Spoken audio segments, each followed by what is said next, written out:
오늘 말씀은 고린도전서 15장 1절에서 11절입니다. 저희 집이 불교를 믿을 때 불교 경전을 읽으면서 의아해한 것이 있습니다. 시타르타가 인생의 생로병사를 고뇌하며 구도의 길을 나서게 되는데 제가 의문이 든 것은 생로병사를 논하기 전에 누가 사람을 창조했나, 사람의 기원에 대해서는 이렇다 할 말이 없이 생로병사로 바로 넘어가는 것이 영 석연치가 않았습니다. 제일 중요한 것을 건너뛰고 시작하는 느낌이었죠. 이 답을 저는 성경 창세기 1장을 읽으면서 사람의 기원이 속시원히 기록된 말씀에 아멘이 절로 나왔습니다. 사람의 기원을 속시원히 설명하는 것은 이렇듯 성경밖에 없습니다. 이는 하나님이 사람을 창조하셨기 때문이죠. 그리고 불교경전에 이런 이야기가 나옵니다. 한 과부가 하나밖에 없는 아들을 잃게 됐죠. 아들의 죽음에 고통스러운 어머니는 붓다를 찾아가 하소연을 합니다. 아들이 죽었다고 말이죠. 이때 붓다의 말이 동네에 가가오 방문하여 죽지 않는 사람이 없는 집에 양식을 구해오라 합니다.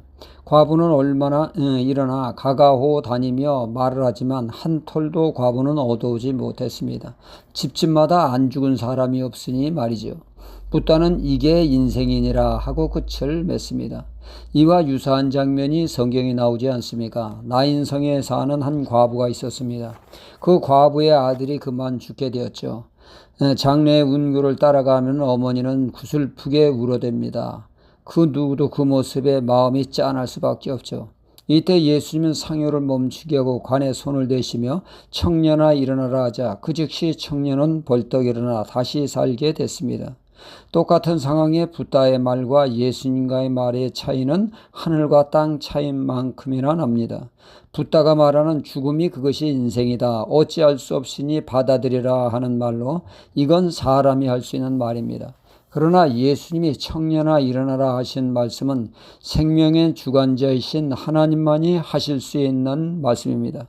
예수님은 생명의 주인으로 야이로의 딸 또한 죽어 장사 지내고 있을 때 달리자금 소녀야 일어나라 다시 살리셨습니다. 그리고 요한복음 11장에 베다니 나사로를 살리신 것은 또한 앞군입니다. 죽어 사흘이나 되어 시신이 부패하여 냄새가 코를 찌르듯 하는데 그 나사로의 무덤 앞에서 예수님은 나사로에 나오라 하시니 그가 뚜버덕 살아나 나오지 않았습니까?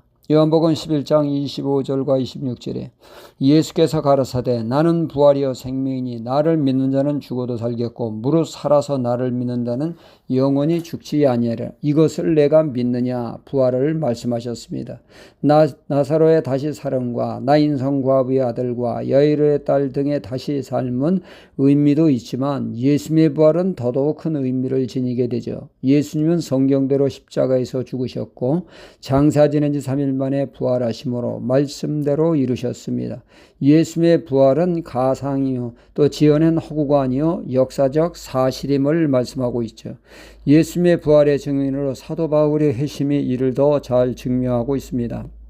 누구보다 복음이 허구로 알고 복음의 대적자인 사도 바울이 부활하신 예수님을 만나 그가 돌변하여 사도가 된 것은 예수님의 부활의 역사적 사실이기에 가능했던 것이죠.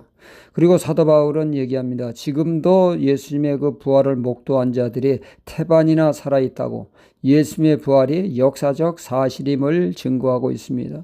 예수님의 부활은 우리에게 부활의 소망을 갖게 합니다. 할렐루야.